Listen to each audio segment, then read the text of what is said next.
Last time Call of Duty stagnated, well, at least in my opinion, but still sold more than last year. Something needed to be changed that wasn't just an era change. And then, something big happened to Call of Duty.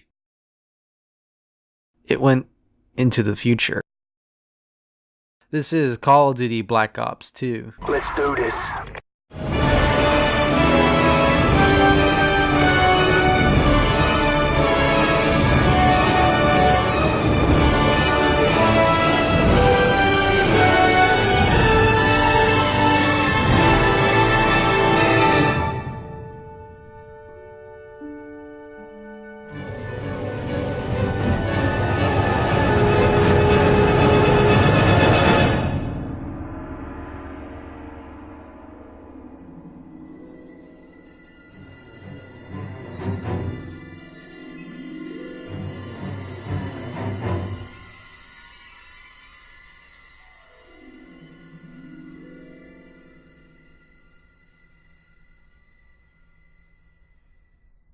As with the last game, there was a leak with this one as well. It seems that most games these days get announced this way, but Amazon France briefly had a listing for the new Call of Duty game. I wouldn't have mentioned this, but what happened after was kind of significant. So, a French game site called... Okay, really? You really couldn't find another name.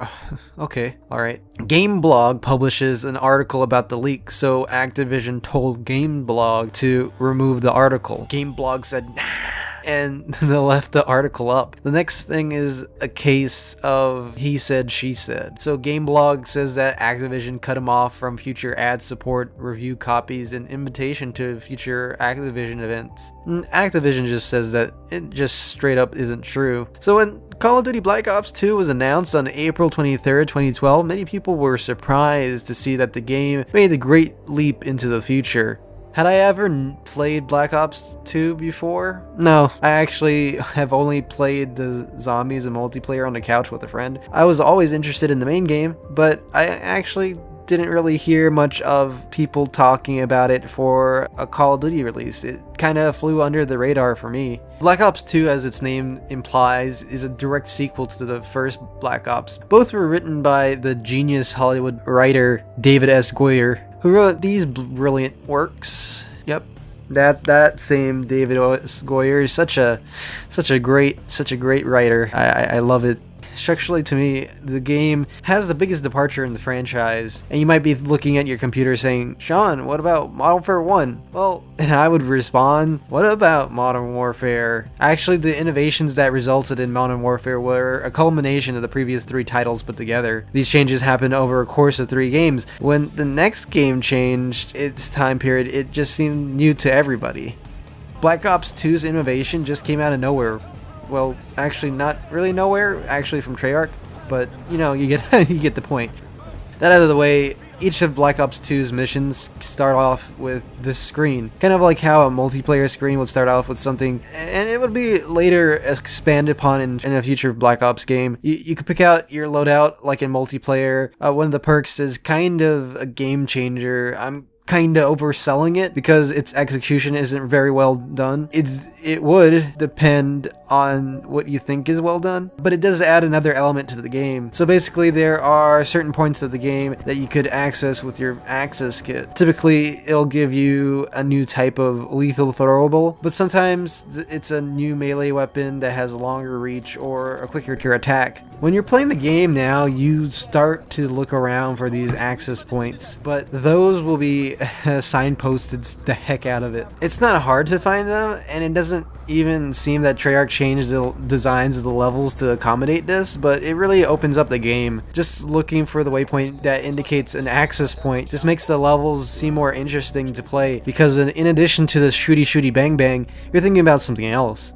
It's just such a simple change that does a lot to the gameplay. In Black Ops 2, Treyarch did a lot to the mission structure to address criticisms of the previous game. Do you remember all those criticisms that I had? Well, if you don't do exactly what the game wants you would die, in the previous game at least. Well, that doesn't really happen in this one. I don't recall being as frustrated with this one. You could even fail objectives and the game continues as part of its new branching storyline. For the first time in the series, you could choose to shoot someone or not.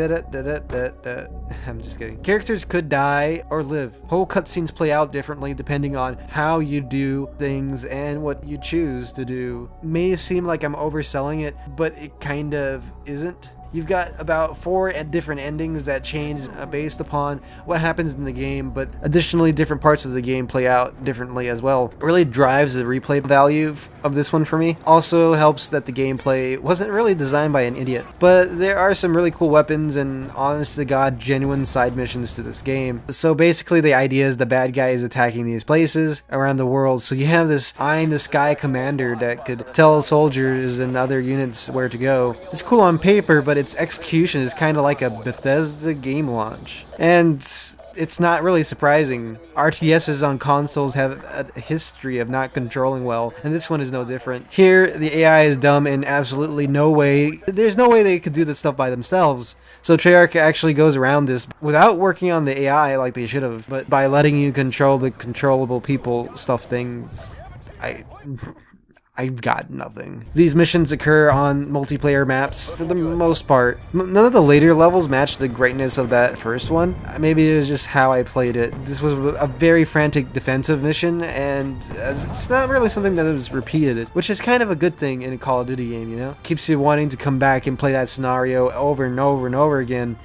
These missions are kind of important if you want to get the good ending. I mean, that is good ending as in quote unquote. It depends on what you think, you know? You can make an argument that the bad guy is actually a good guy. These missions are kind of important if you want to get a good ending. That kind of seems kind of weird for me to say in a COD campaign.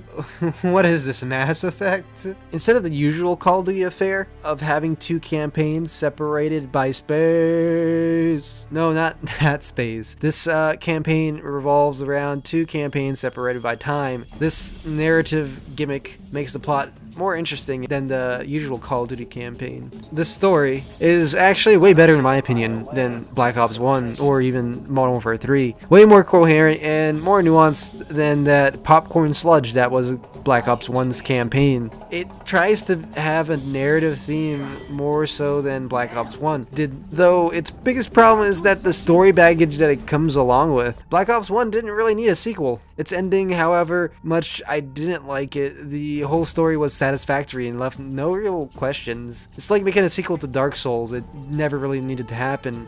You're just setting yourself up for failure.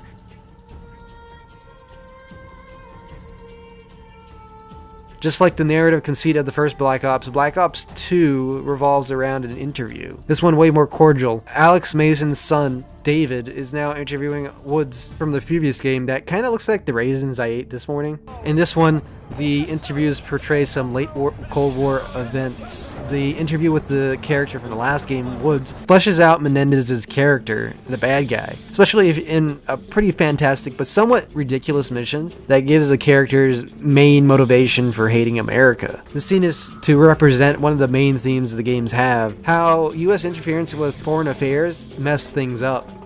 By using real people such as future Panamanian dictator that the US had to kick out, Manuel Noriega, and rebel leader Jonas Savimbi, the game subtly showed off how their anti-communist campaign kind of backfired, creating some really bad situations and gave some arguably bad people more power. They also both sued Activision in separate suits. Activision then hired this guy for the Noriega case. America! They just didn't like the way they were portrayed, and both cases got thrown out of court. The David Petraeus cameo, it was very interesting. It's like, oh hey, there's David Petraeus. He's the Secretary of Security or something in their game. Is the former CIA director, the head of the CIA. It kind of shows the importance of maybe intelligence or something, I don't know. Another theme that the game portrays is that of technology. Technology here is portrayed as this boogeyman. Viruses and drones are shown off here to scare the audience. The very end of the game,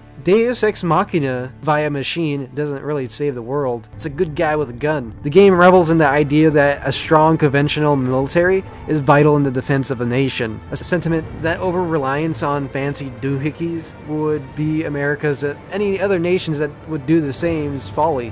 Which is in an almost complete contrast to the gameplay, which kind of fetishizes the future tech that really makes the future seem so cool. This game returns back to that idea of a negative bent towards warfare in general. The previous two games didn't really do that. They reveled in the mindless violence with no significant or even subtle commentary on the thousands of ones and zeros soldiers that were killed, who have many ones and zeros friends and ones and zeros family. I know they're pieces of software, but even unintentionally, things that happen in books, movies, music, and games represent something. Maybe that's why I really don't like the previous two games. Their campaigns felt more like an excuse of the $60 price of the two other modes. But yeah, this whole game is about you trying to prevent a war from happening, a world war from event happening. It's a second Cold War. This game is almost anti-war, very subtly anti-war, but not as explicit as previous games, and even like previous games, you could argue that they're pro-war. The problem with him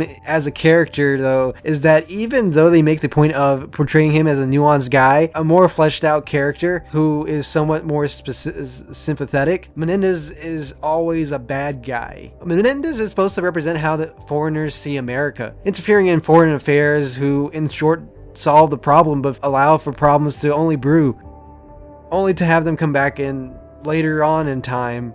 It's the most heavy-handed that the series has gotten so far. Only Modern Warfare probably has some kind of pretense of self-importance, but it's way more subtle and less explicit than the themes of this game. The problem with him as a character, though, is that even though they make a point of portraying him as a nuanced guy, a more fleshed-out character than who is somewhat sympathetic, Menendez is always a bad guy. He's always a drug dealer. He's always portrayed as this bad guy who would kill, but somewhat charismatic still. Even when he's sitting next to his sister, they make a point that, hey, this guy, his dad was selling these drugs, he's a drug pusher and stuff like that. But I kind of wish that didn't happen, like he was some kind of rebel leader or something. But like they always make the point that he's like, this guy is a bad guy. You're trying to make him seem like a more sympathetic character, but yet you give him this really huge flaw. No, he's not sympathetic at all if you do that. It might come off as making this game seem better than it actually is, and I kinda am. Menendez's plan doesn't really make sense, kinda like how the Joker's plan in The Dark Knight doesn't really make sense. Turns out David S. Goyer also wrote the script for Dark Knight, which seems to follow the same tropes that he has always. But for me, criticizing the plot is very nitpicky when the themes are more interesting to talk about than just sit around talking about everything wrong with Call of Duty Black Ops 2. Black Ops 2 is one of those gems of a Call of Duty game that I brushed away when it came out. But now, after playing all the previous Call of Duty games back to back, I have to say it's the best since Modern Warfare. This Black Ops 2 has more of a focus on fun and empowerment than what Modern Warfare has on mind. But it still has a clear and cogent message. Its gameplay is fun. There's zombies in this one. It's alright. The maps are okay. The advertised campaign is just a bunch of maps stitched together by a bus. You could now construct stuff. I just kind of don't know how to review zombies anymore. I just really can't. So there you have it. Black Ops 2 is a fun ride to Funtown. While the story is stupid at times, and some of the choices are a bit hokey, it's a great little package of dude bro flexing mentality. I like it. Thumbs up. Eeper to Roper. There you go. Have a great day. The release of Black Ops 2 was very awkward. It was one of the biggest media releases at the time. GTA 5 would come in later to top that record. More than 7.5 million copies were sold on launch day. It was the fourth year in a row a Call of Duty game broke that record. In its first 15 days, Black Ops 2 sold $1 billion. It became the third highest selling Call of Duty game behind Modern Warfare 3 and Black Ops 1, which is why one of the most awkward things to happen in a release happened right when those players got to this point in this campaign. See, the thing about David Petraeus is that the week before, he had stepped down from his position at the CIA for a sex scandal. Made it very awkward. I thought that was interesting to talk about. Obviously, Treyarch didn't know that he was going to step down or that he had a sex scandal going on. They just wanted to put him in the game. But Yeah, it was just very weird. But hey, you know what? That's that.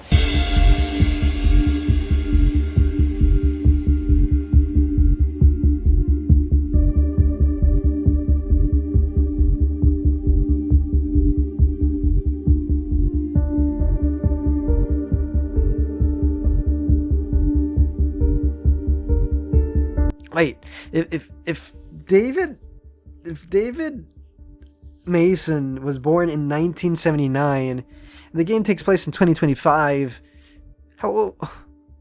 Whoa! He's an old guy. He's being a soldier and all that. What? Oh god. Oh my neck. Oh, that hurts my neck.